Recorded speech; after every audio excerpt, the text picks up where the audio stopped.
So spring's coming. We need to first clean up the row. We need to kind of clean up the mulch that we've created on the side.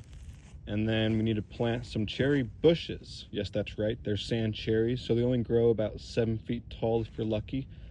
Otherwise, a mature plant can get up to 4 feet tall, and that's the highest it'll get to.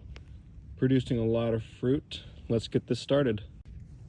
Now that everything's a little cleaned up, we're gonna make a little hole so that way we can put the cherry bush, and we're gonna put 10 here at the farm, and we'll move some of the other cherry bushes around, but let's see how these 10 go.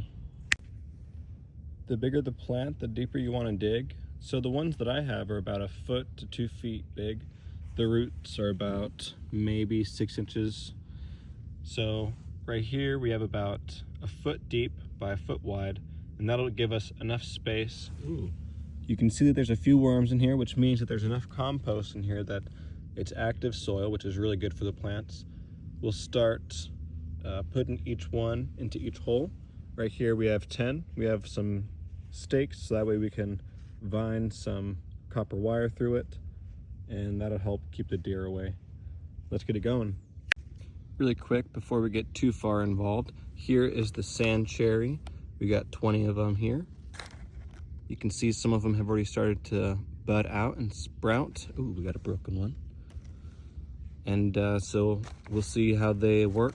10 will go here, and we'll see where the other ones go. And there we go. I was able to find 5 of these little, tomato cages, so I put them around 5 of the 10, and so I just skipped every other one.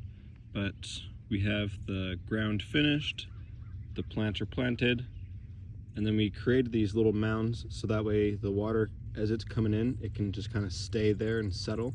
That way the plants individually can have their own, collection of water instead of it just running off to the side.